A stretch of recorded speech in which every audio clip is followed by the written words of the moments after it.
I'm going to tell you about a funny thing that happened to my mother and me yesterday evening.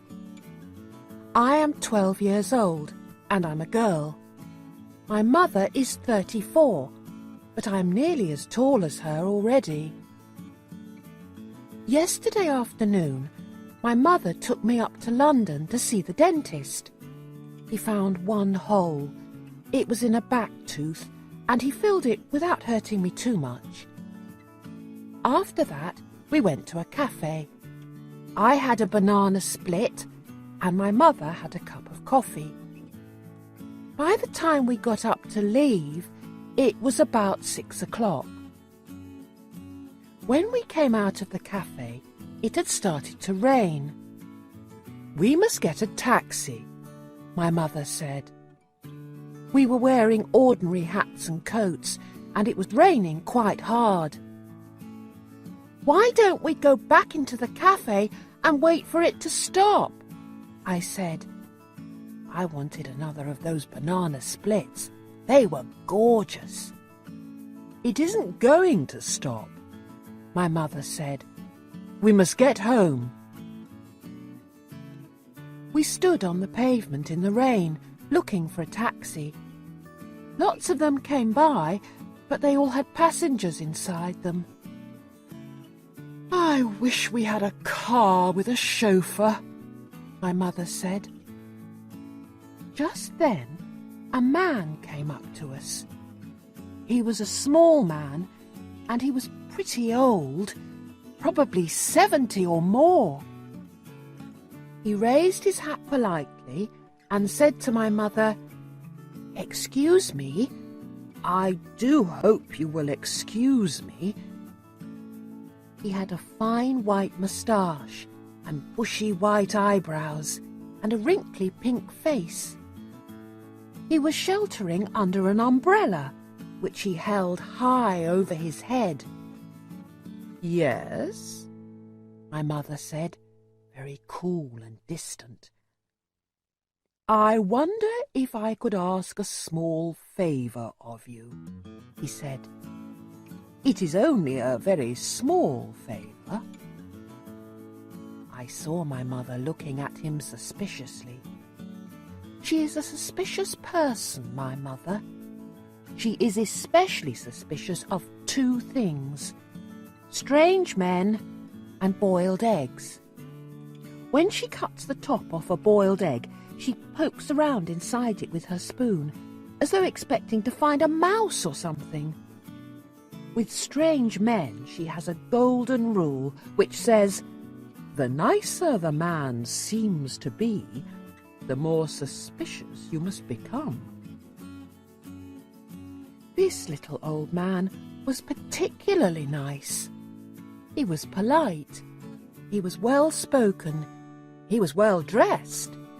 He was a real gentleman. The reason I knew he was a gentleman was because of his shoes.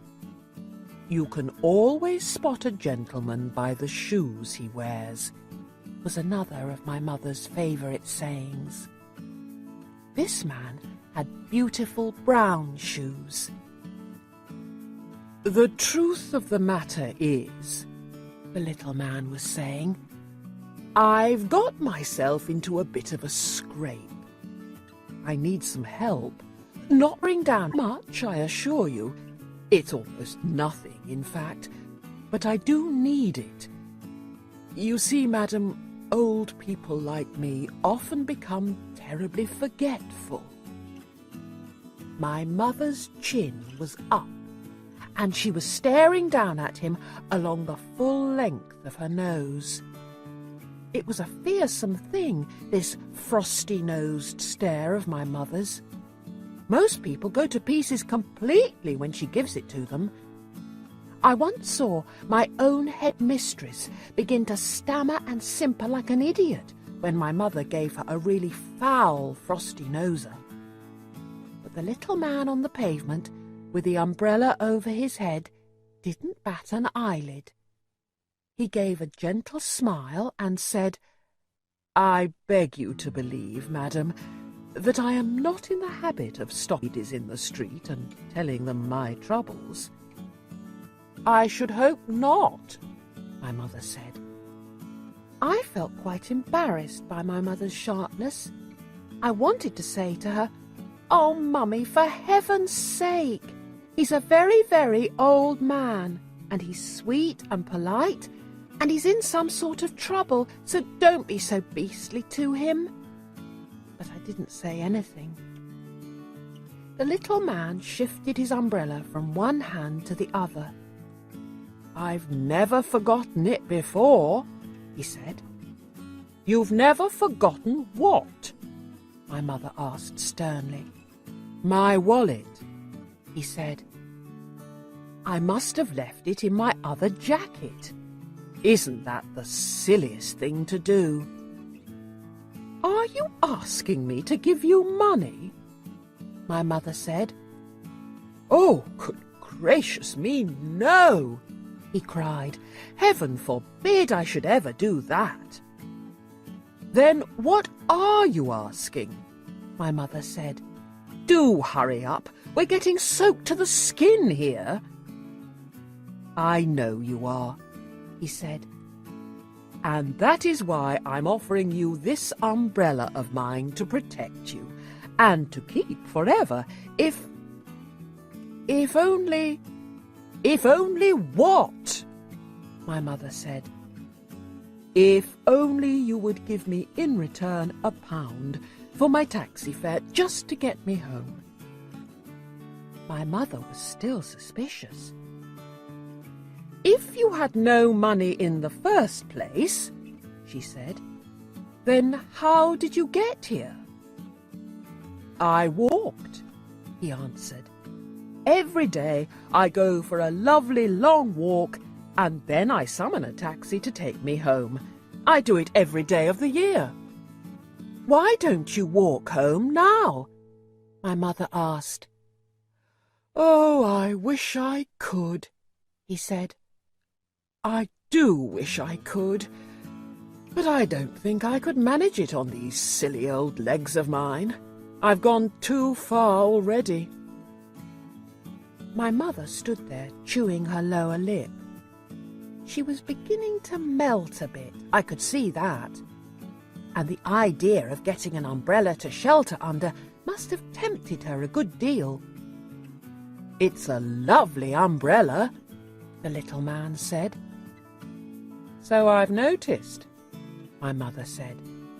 "It's silk," he said. "I can see that." "Then why don't you take it, madam?" he said. "It cost me over £20, I promise you, but that's of no importance so long as I can get home and rest these old legs of mine." I saw my mother's hand feeling for the clasp of her purse. She saw me watching her. I was giving her one of my own frosty-nosed looks this time, and she knew exactly what I was telling her. "Now listen, Mummy," I was telling her. "You simply mustn't take advantage of a tired old man in this way. It's a rotten thing to do." My mother paused and looked back at me. Then she said to the little man, "I don't think it's quite right that I should take an umbrella from you worth £20. I think I'd better just give you the taxi fare and be done with it." "No, no, no," he cried. "It's out of the question. I wouldn't dream of it, not in a million years. I would never accept money from you like that. Take the umbrella, dear lady, and keep the rain off your shoulders." My mother gave me a triumphant sideways look. "There you are," she was telling me. "You're wrong. He wants me to have it." She fished into her purse and took out a £1 note. She held it out to the little man. He took it and handed her the umbrella. He pocketed the £1, raised his hat, gave a quick bow from the waist, and said, "Thank you, madam, thank you." Then he was gone. Come under here and keep dry, my mother's darling, my mother said. Aren't we lucky? I've never had a silk umbrella before. I couldn't afford it. Why were you so horrid to him in the beginning? I asked. I wanted to satisfy myself he wasn't a trickster, she said. And I did. He was a gentleman. I'm very pleased I was able to help him. Yes, Mummy, I said. A real gentleman, she went on. Wealthy, too. Otherwise he wouldn't have had a silk umbrella. I shouldn't be surprised if he isn't a titled person. Sir Harry Goldsworthy, or something like that. Yes, Mummy. This will be a good lesson to you, she went on. Never rush things. Always take your time when you're summing someone up. They never make mistakes. There he goes, I said. Look! Where? Over there. He's crossing the street. Goodness, Mummy, what a hurry he's in. We watched the little man as he dodged nimbly in and out of the traffic. When he reached the other side of the street, he turned left, walking very fast. He doesn't look very tired to me. Does he to you, Mummy? My mother didn't answer. He doesn't look as though he's trying to get a taxi either, I said. My mother was standing very still and stiff, staring across the street at the little man. We could see him clearly. He was in a terrific hurry. He was bustling along the pavement, sidestepping the other pedestrians and swinging his arms like a soldier on the march. He's up to something, my mother said, stony-faced. But what? I don't know, my mother snapped, but I'm going to find out. Come with me. She took my arm and we crossed the street together. Then we turned left. Can you see him? My mother asked. Yes, there he is. He's turning right down the next street. We came to the corner and turned right. The little man was about 20 yards ahead of us. He was scuttling along like a rabbit, and we had to walk very fast to keep up with him. The rain was pelting down harder than ever now, and I could see it dripping from the brim of his hat onto his shoulders. But we were snug and dry under our lovely big silk umbrella. What is he up to? My mother said. What if he turns round and sees us? I asked. I don't care if he does, my mother said. He lied to us. He said he was too tired to walk any further, and he's practically running us off our feet. He's a barefaced liar. He's a crook. You mean he's not a titled gentleman? I asked. Be quiet, she said. At the next crossing, the little man turned right again. Then he turned left, then right. I'm not giving up now, my mother said. He's disappeared, I cried. Where's he gone? He went in that door, my mother said. I saw him into that house. Great heavens, it's a pub. It was a pub. In big letters, right across the front, it said, The Red Lion. You're not going in, are you, Mummy? No, she said. We'll watch from outside.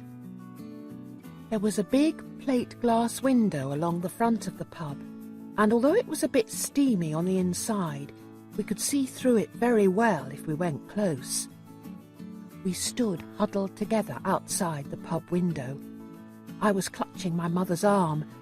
The big raindrops were making a loud noise on our umbrella. There he is, I said. Over there. The room we were looking into was full of people and cigarette smoke, and our little man was in the middle of it all. He was now without his hat and coat, and he was edging his way through the crowd towards the bar. When he reached it, he placed both hands on the bar itself and spoke to the barman. I saw his lips moving as he gave his order. The barman turned away from him for a few seconds and came back with a smallish tumbler filled to the brim with light brown liquid. The little man placed a £1 note on the counter. "That's my £1!" my mother hissed. "By golly, he's got a nerve!" "What's in the glass?" I asked. "Whiskey," my mother said. "Neat whiskey." The barman didn't give him any change from the £1. "That must be a treble whiskey," my mummy said. "What's a treble?" I asked. "3 times the normal measure," she answered. The little man picked up the glass and put it to his lips. He tilted it gently. Then he tilted it higher and higher and higher, and very soon all the whiskey had disappeared down his throat in one long pour. "That's a jolly expensive drink," I said. "It's ridiculous," my mummy said. "Fancy paying £1 for something to swallow in one go." "It cost him more than £1, I said. "It cost him a £20 silk umbrella." "So it did," my mother said. "He must be mad." The little man was standing by the bar with the empty glass in his hand. He was smiling now, and a sort of golden glow of pleasure was spreading over his round pink face. I saw his tongue come out to lick the white moustache, as though searching for one last drop of that precious whiskey. Slowly he turned away from the bar and edged his way back through the crowd to where his hat and coat were hanging. He put on his hat, he put on his coat.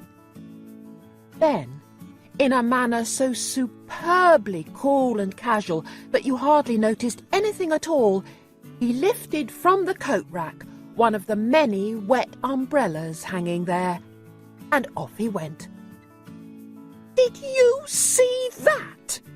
my mother shrieked. "Did you see?" "He did." "Shh," I whispered. "He's coming out." We lowered our umbrella to hide our faces and peered out from under it. Out he came, but he never looked in our direction. He opened his new umbrella over his head and scurried off down the road the way he had come. "So that's his little game," my mother said. "Neat," I said. "Super." We followed him back to the main street where we had first met him, and we watched him as he proceeded with no trouble at all to exchange his new umbrella for another £1 note. This time it was with a tall, thin fellow who didn't even have a coat or hat. And as soon as the transaction was completed, our little man trotted off down the street and was lost in the crowd. But this time he went in the opposite direction. "You see how clever he is," my mother said. "He never goes to the same pub twice." "He could go on doing this all night," I said. "Yes," my mother said, "of course. But I'll bet he prays like mad for rainy days."